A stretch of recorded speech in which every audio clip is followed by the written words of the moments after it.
What's going on, guys? So today I'm going to show you how to use Dokku to deploy your application, specifically your Node.js application, and how to configure it so it has HTTPS. So the first thing you want to do is, first of all, you want to make sure that if you're connecting to a database like PostgreSQL, you want to always respect the fact that Dokku is going to set up a database URL environment variable. So here, it's pretty easy to do that. So basically, whenever you're connecting to your database, you want to check if that variable exists, and if it does, you connect to your database using a URL. So in the PG library, you can use connection string. And then if it doesn't exist, that means you're probably not in production, so you can just connect normally. You're going to want to do the same exact thing with Redis. So you want to check if there's something called a Redis URL, and then if there is, connect with it. If there's not, just use default settings.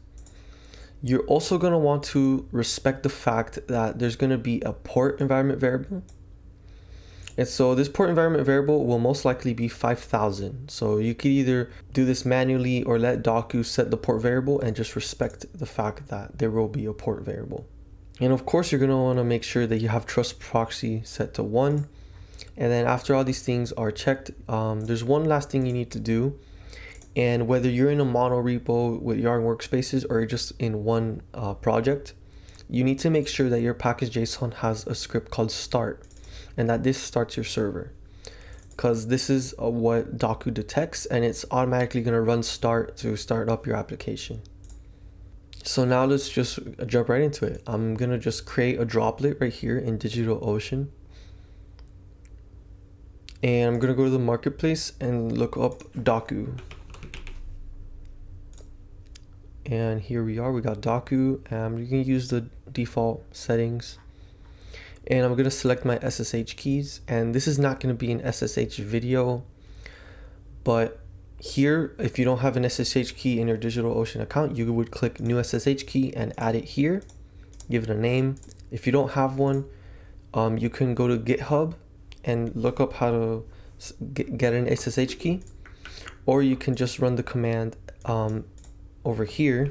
You can run ssh keygen and then find the file in your .ssh directory. So it would be in your home directory .ssh/id_rsa.pub. So you'd want to get the contents of that file, stick it into here, and that's basically it. So I'm just going to continue. I'm going to change the host name of this droplet to say WhatsApp-Dokku. I'm just going to create it. So now we just have to wait until it finishes creating itself. All right, so it looks done to me. So you're just going to want to copy the IP address of this droplet and just navigate over to that website. It might give you this page saying error or whatever. You just want to keep trying until it works. If you see this, that means it's almost done setting up. So you just want to keep trying.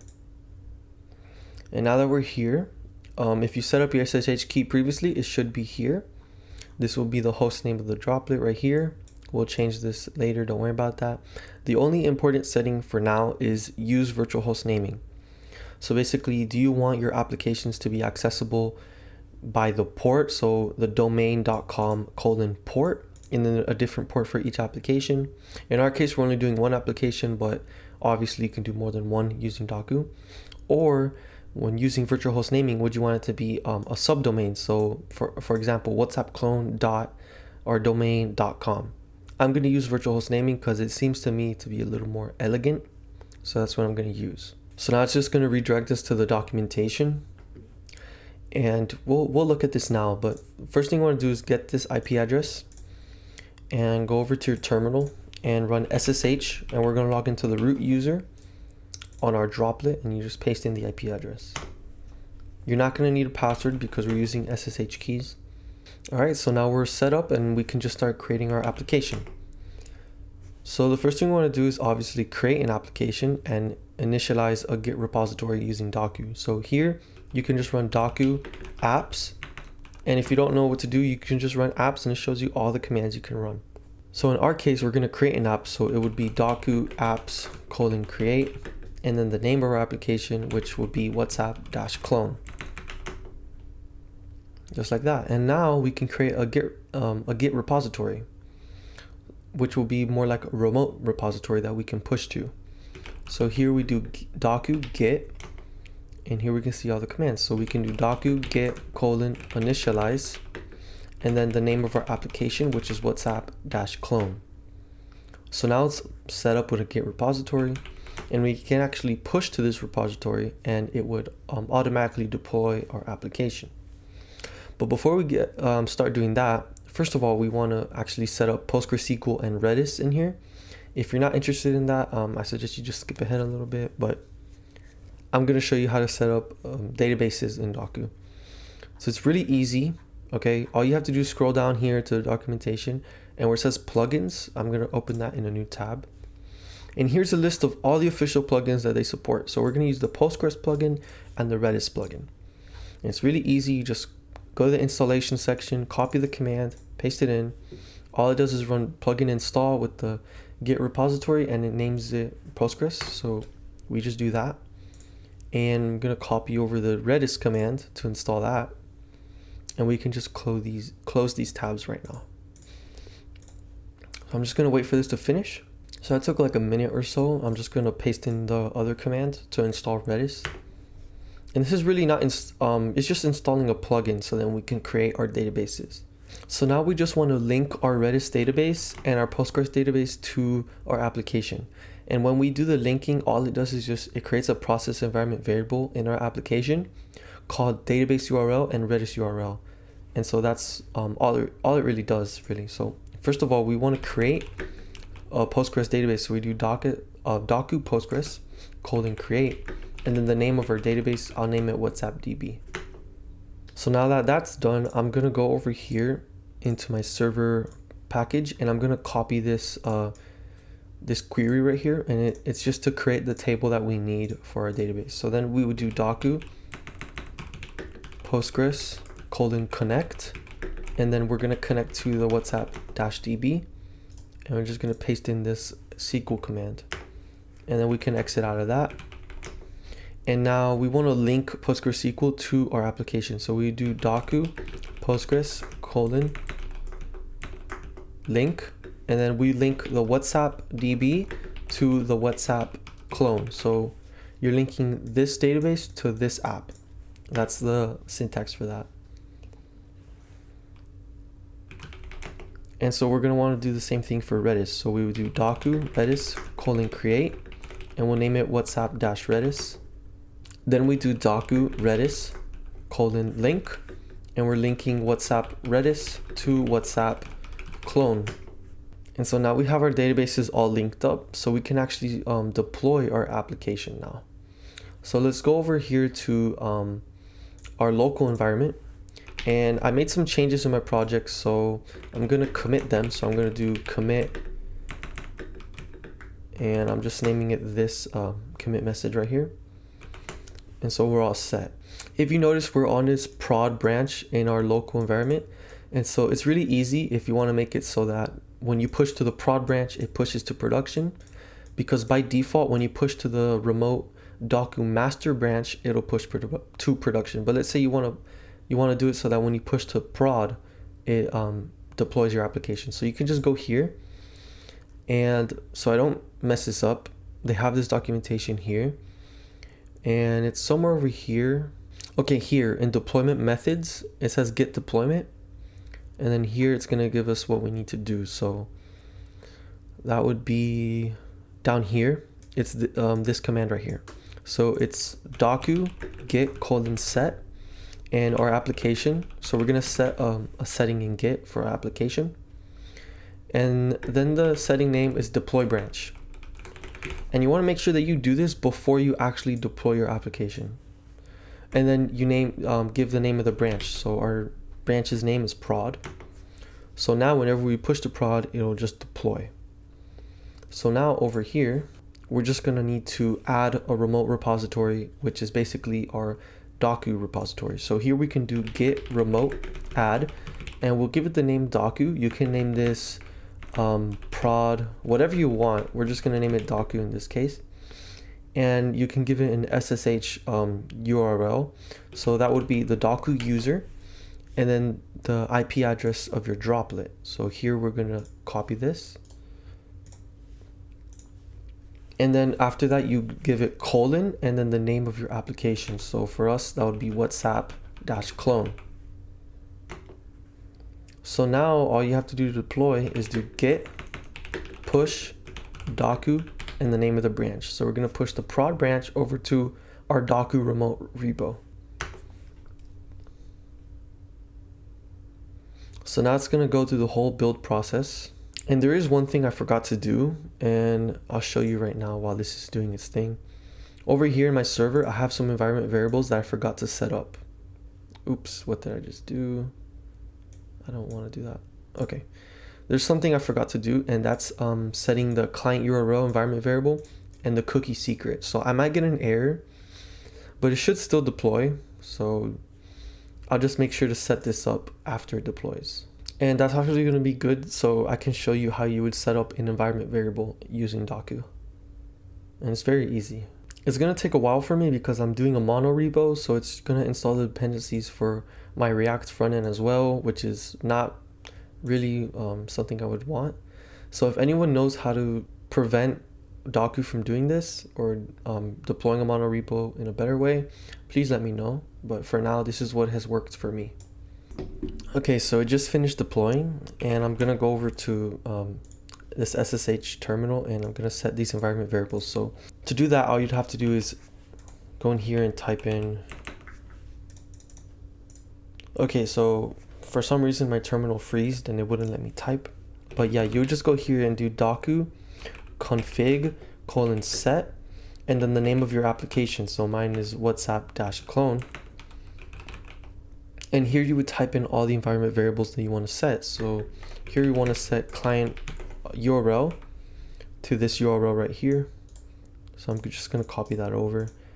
And then you would set cookie secret to whatever you want it to be. And so once you press enter, it's going to set these up and it's going to restart and redeploy your application. Okay, so now that that's done, and by the way, you don't need to worry about the node environment variable because Dokku automatically sets it to production when it detects your packets.json file. So now we basically have our application online, and you can test this through here. So we can just send over a request to our server, and we can do /auth/login, and it should give us logged in false. That's how we know our server's up. But now we want to make it HTTPS, and for that we would need a domain. So the first thing you want to do is you want to get a domain from anywhere, and then you want to go and configure the domain so the name servers point to these name servers, which is ns1.digitalocean.com and ns2 and ns3. You can do that. You just look around the settings and change the name servers to these URLs. Then you can wait like 5 minutes. It should be up to date. And then you would go in networking tab in DigitalOcean, click on domains, and you would enter the domain in this field, and then it will show up here. And now we're ready to continue. So here you would make an A record, and what we're going to do is we're going to make a subdomain. So that will be named Dokku. So whenever a request is sent to dokku.usefultech.net, because my domain is usefultech.net, whenever we get a request to the Dokku subdomain, we want it to direct that request over to our Droplet IP address. And then our server, our Dokku server, is going to handle that request through Nginx. So we just want to create this record, and that's pretty much all we have to do. So then over here in Dokku, you would do Dokku domains, and I'm just going to run that to remember the commands. So I just want to show you something real quick. So Dokku domains : report. So here we see that our global domain is WhatsApp Dokku, and I mentioned that we were going to change that. So right now, Dokku thinks that this is our domain, and every request that comes through here is going to go to our server, and then Dokku will detect the subdomain. So basically, if you're not using virtual host, you would keep this global domain here, and then Dokku would detect the port and use that to connect to applications. But since we're doing virtual hosting, as you saw here, we set up the subdomain called dokku.usefultech.net. We can just keep things simple and completely remove this global host, which we don't need. So it would be Dokku domains : remove or clear global. And then here we see the global thing is out of there, and we want to change this virtual host, which is to be the domain URL that we want to receive. So basically all you got to do is Dokku domains : first of all, we got to clear this domain from our application. So you do a domains clear and the name of your application, and then you can do Dokku domains set, the name of your application, and then our domain would be dokku.usefultech.net. So once that's set up, it's gonna just configure the Nginx for us. So when we do the report, we see here this is set up correctly. And we can see when we do a proxy report on our application, we see that's using Nginx, and it's mapping all the requests from port 80 to our application, which is served on port 5000. So now we have our domain set up.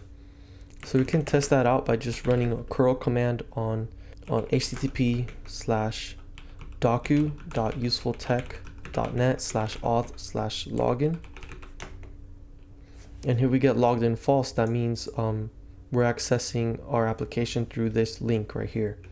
So last thing we want to do is actually, instead of doing HTTP, we want to make it HTTPS.